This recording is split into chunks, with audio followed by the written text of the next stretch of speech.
Hey, you're a stand-up comic. Well, sometimes on stage you are a bit kind of, what's the word? In fact, how would you describe your routine?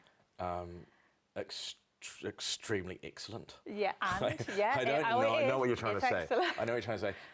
I can be found, what do you call it? Treating offensive. Let's just say offensive. Yeah, okay, let's just come out and say it. But to be fair, I fortunately don't have to think about that too much because there's very little you can do in today's society anymore without being live on stage without offending somebody. Well, we've gotten really politically correct, haven't we? We have, and it's a shame. I mean, I still remember the days when people said when you're a comedian, if you're not offending somebody, you're not doing your job. Yeah. And but to be fair, you know, I could walk on stage and say good evening, and someone would say, "Can you please stop telling me what kind of night it is? Just say hi or hello, because it might be good evening for you, but it's not for me, and therefore I'm triggered. And where's my safe space?"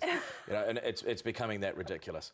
I think that especially when you're doing something like comedy, it's the last bastion of any art form where you can openly talk about any particular subject without any judgment. Yeah. And if you are saying something that's genuinely offensive, you'll know it because the crowd won't laugh, because they don't go out to laugh at anything that would be considered racist or sexist or anything homophobic. They just don't. Yeah, so you would have a good gauge for, actually, is the audience with me on this? You know, is it just one person? I mean, sometimes you have to take them on a little journey, and also because I'm the comic and they're not, I'm the one who's writing material to sort of take them on a, you know, I'm trying to be as original as possible, and they're not writing comedy, I am, so I am trying to take them through little doors that perhaps they haven't walked through before, and taking risks myself, you know, but hate speech these days, I find, or something like that, is not really so much.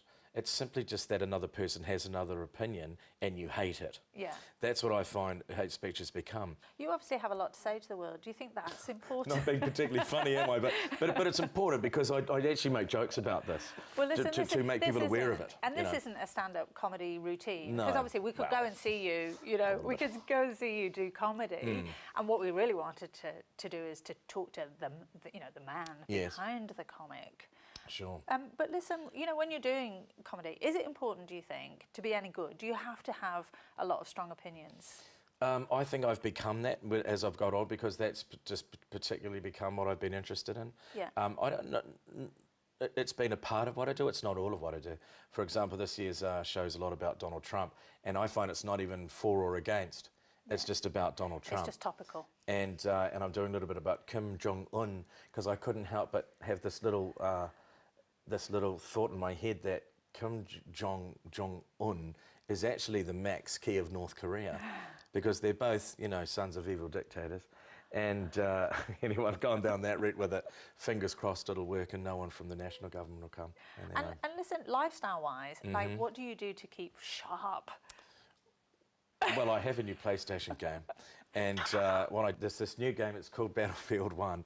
Have you ever played it? I can't recommend it enough. It's so violent. It's unbelievable. But I also play this other one called, and the graphics are amazing. It's actually like there. But I play this other game called Street Fighter, and the graphics are so real that I was in a fight the other night in Hamilton, and a guy was punching me, and I just thought I was playing the game. So I was pretending I was on, and he was punching me, and I thought I was on my handset, so I was going defend, but he was actually hitting me. And of course I couldn't see him very well because the graphics in Hamilton are appalling, you know, so I love that game. I think it's so good. No one ever laughs at it, and then two people go, yeah, that's funny, because I've been to Hamilton, and indeed the graphics were appalling. Yeah.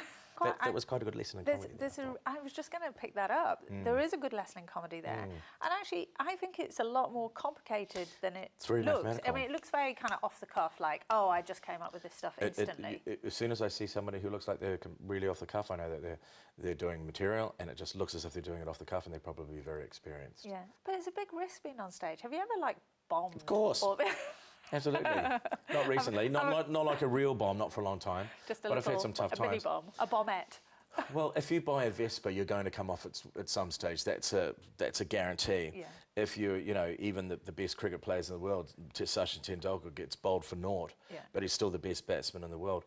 I sort of look at it like that, and sometimes you actually don't. You don't always want to go well morally, because you should be taking the kind of risks where failure should be an option. Oh, I like that. That's motivational.